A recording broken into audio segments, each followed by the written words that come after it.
back in another fishing video. I'm down here at Somerton Beach, going to give the King George whiting a go today. Low tide is around about 1 o'clock, so I've got about half an hour before the low tide. Then I'm going to fish probably another 2 hours, 3 hours of the running tide, depending on how long I can last it out, and then hopefully get a few fish. Also brought a squid jag, because there are sometimes you will find squid will actually chase your fish in, and also your sinkers and so forth. So I've got one packed in just in case. Let's see how we go.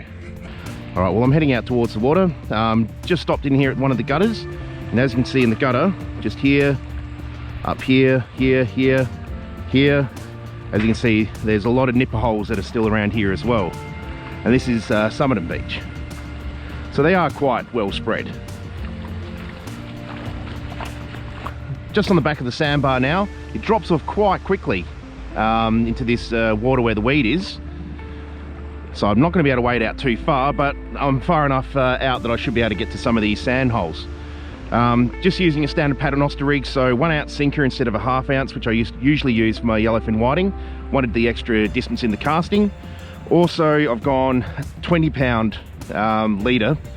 Main reason why is because there might be a few leather jackets around. There's going to be rock here as well. And where there's rock, there's probably going to be some other type of, say, mussel growth on there, which is going to cut your line if you're not too careful. I have tied a few extra rigs because doing this, you've got a very good chance of, unfortunately, snapping off. So it definitely pays to pre-tie a few rigs. All right, so all I'm going to do is I'm going to cast in and around the sand holes here, and I'm just going to keep slowly moving across, and hopefully we'll find some fish.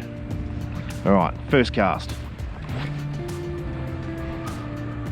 There we go. Forgot to mention, using squid to start off with. Squid, as you know, is a really good bait for the King George whiting, and also a whole heap of other species, of course. I do have some worms on me, and I will start to cast them around a little bit later, especially if I do find some whiting and they're a little bit on the finicky side. We'll see how we go. Well, as soon as I did that first cast, I decided I might as well have a look in the sand here as well while I'm fishing. I've just noticed a couple of yellowfin whiting just cruising through here as well, so that's a good sign. We might get a few yellowfin whiting if we're really lucky, even though the breaking strain of the rig's a little bit on the high side. But we'll put on some worms, we'll give them a shot a little bit later. Right now I want to try and concentrate on the King George. Well, first cast, I just had my first bite. A very good sign, I can still feel him there. There we go, let's hook up. See what it is. It feels like a King George. Don't know how big he's going to be.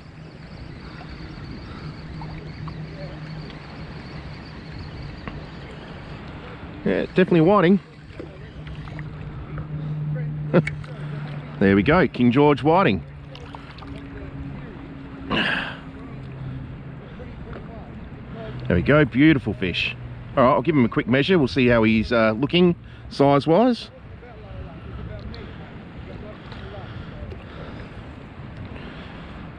Alright, so what I've done is I've measured out, come on, settle down, from the foregrip. There we go, easily in, beautiful. Alright, first legal fish on the first cast as well. Alright, I'll dispatch him quickly. Done. Alright, first whiting in the bag. Right, going to cast back out in the same area. I am stoked with that. Oh, I just hope there's a few more out there. Be worthwhile getting a feed of them if they're around. Huh. Well, it has been a little while since I've gotten out for a fish, and tell you what, definitely got a decent day here. It's not a very hot day, it's only going to be 23 degrees, but must admit, picked a beautiful day to go. I'm very lucky that I got today off and was able to get out for a fish.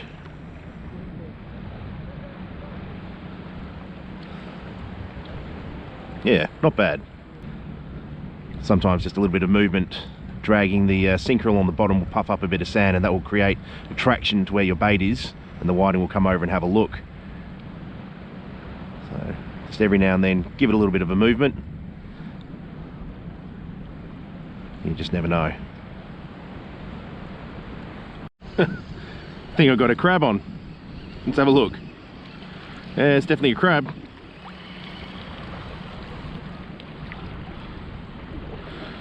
He's just only holding on too.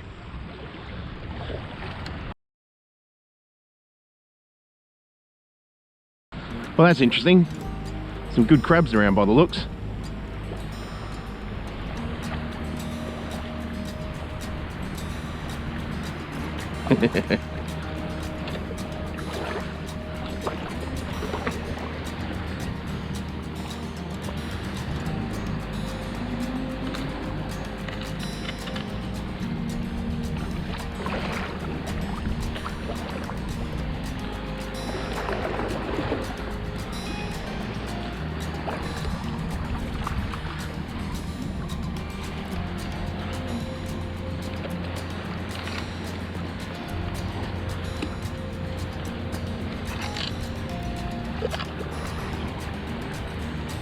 Whoa, almost got him tangled up.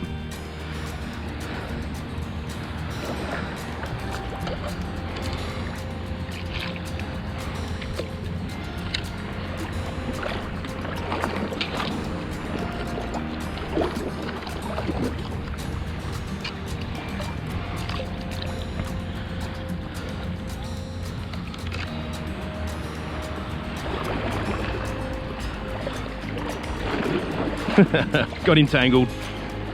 Look at that. Oh well, add to the fisherman's basket.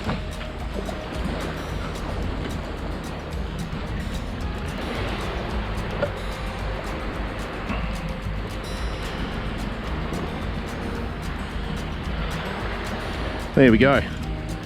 Good sized crab, that one. Yep, easily in.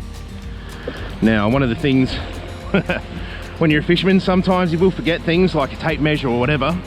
Sometimes it's worthwhile measuring distances. So for example, my knuckle here through to my index finger, I already know is over 11 centimeters. So that crab is perfectly in. So I'll keep that one. Okay, so blue crab, not the targeted species, but I'll still take it. With Christmas coming up, I know my girls like crab. Well, they like just about any seafood, really. But getting a couple of crabs for them would be definitely cream on top of the cake. Well, feels like I've got another crab on. Not exactly what I'm after, but...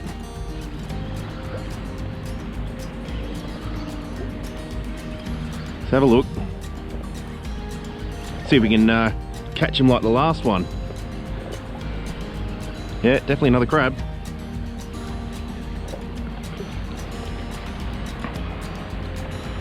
He's actually got it in his mouth, that one.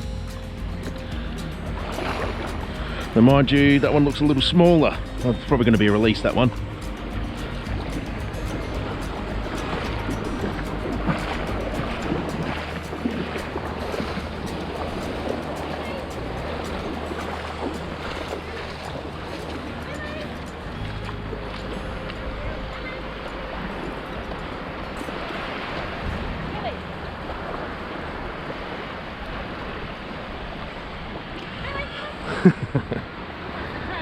Yeah, second one. A little bit small, that one though.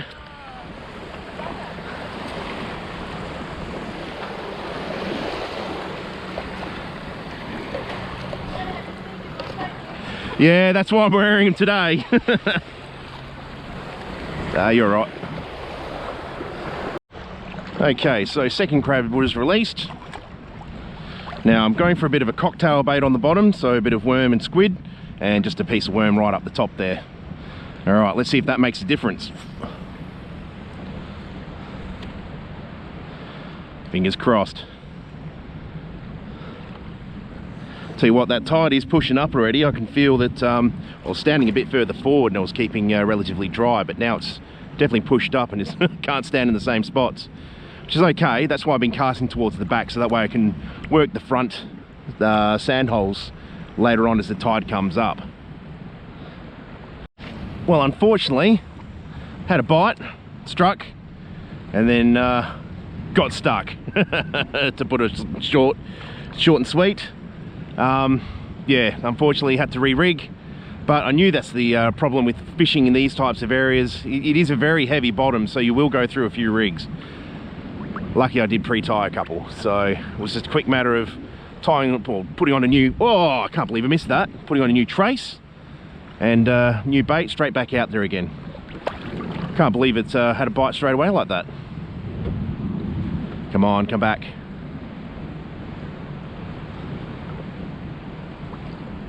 Hopefully it's a whiting.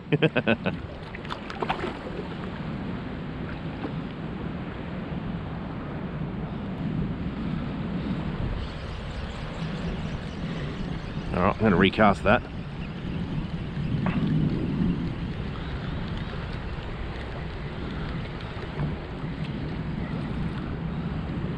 Yeah, it looks like a whiting bite there on the end.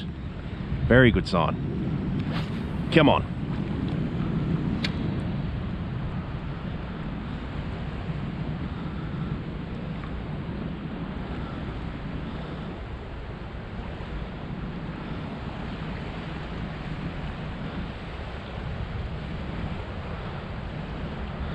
Now I wasn't expecting a onshore breeze from the west here. They said it was going to swing around to the north, and usually when that happens, when they say it's going to swing to the north and having the afternoon sea breezes which come from the southwest, usually cancels itself out and they're usually just glasses, but it doesn't look like it's going to happen today.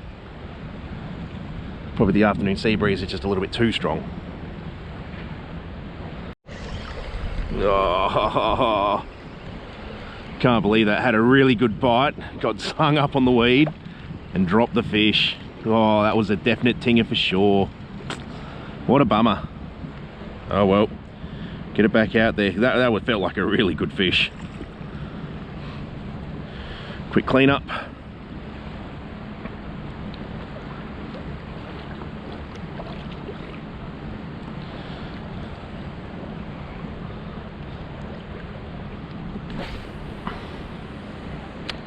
There we go, same spot again. Hopefully the tinger comes back.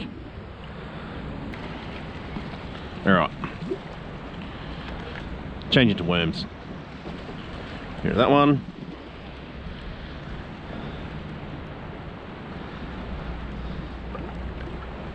That one. Get out a couple of good worms, or at least a good worm. I really need half of them coming out. Look at that. Eager to get on the hook. Beautiful.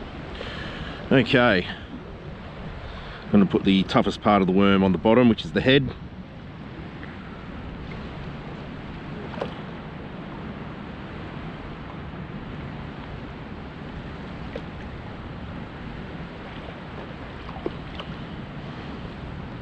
Slide him up and on. That's that one done. Top one.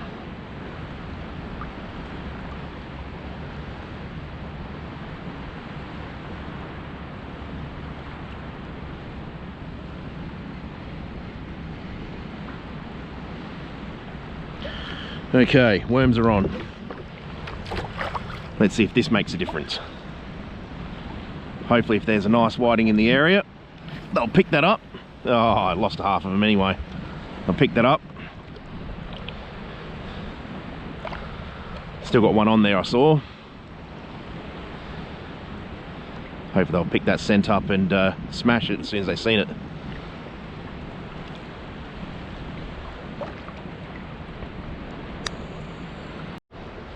Alright, so this type of fishing, you kind of want a rod that's got a little bit more oomph in the body. That way you can push out a few heavier weights, such as what, 1 ounce sinkers. You might even have to sometimes go up to 1.5 ounces, especially if you've got an onshore breeze. But the other things that will help you in these situations is braid, of course. Braid being thinner and actually a lot better at casting. That will also increase your distance.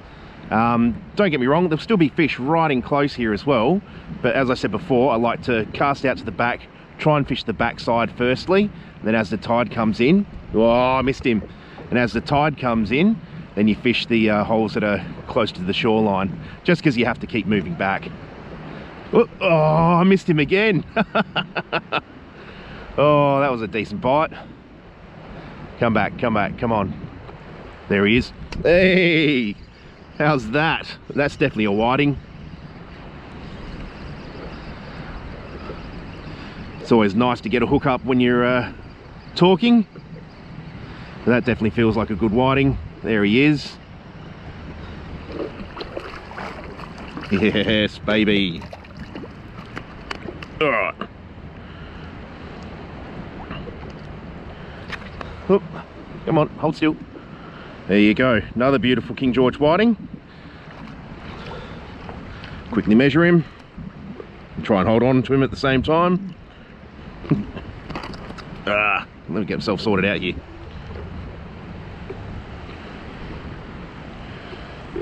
Yep, he's easily in.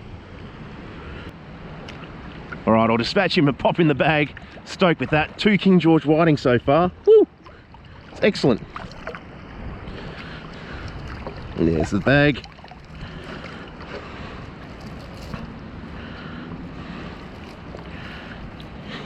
There we go.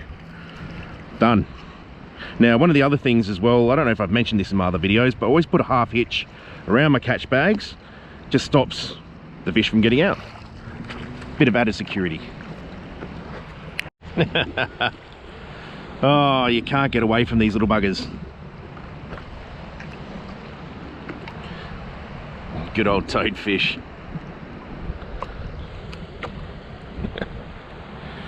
Get him unhooked and released. See you later. Oh, rebait and move, I think. Right, well, I've hooked another fish. It's a little whiting, this one. Definitely undersized. Oh, good to see you nonetheless.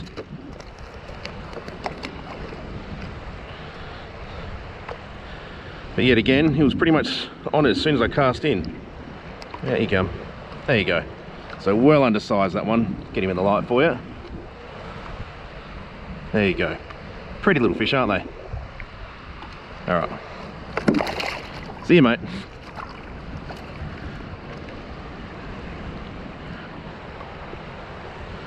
All right, do that again.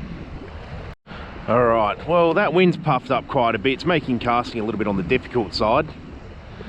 I'm just going to get out the water here quickly.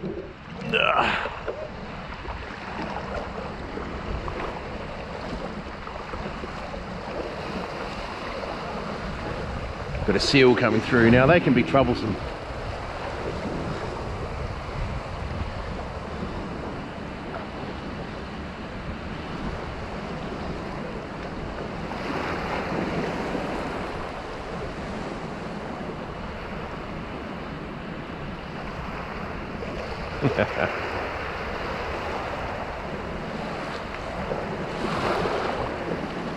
No doubt he's going back down towards Glenelg. Gonna go line the blocks there out in front of the jetty. Warm up again.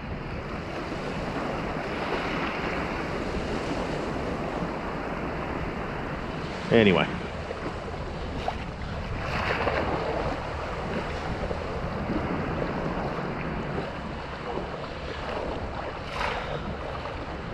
Alright, hopefully he hasn't scared any fish away, if there is any fish there, but I'm going to keep going just for a little while longer. I've caught a few undersized King George whiting since that last one that you've seen. All returned, of course. And if I don't start catching any decent fish, and with this wind blowing straight in my face is, as I said, getting difficult to cast, might pack it in a little earlier than I thought.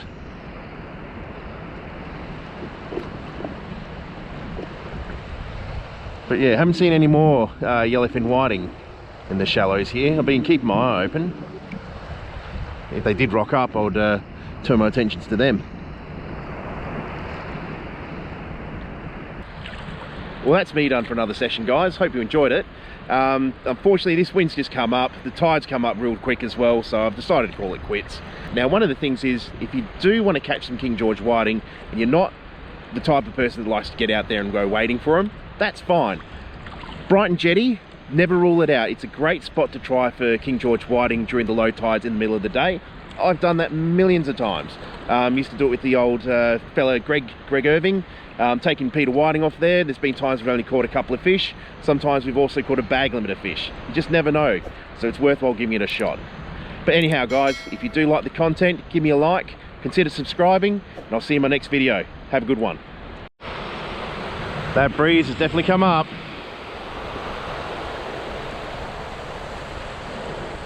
There's one of those pro squidders.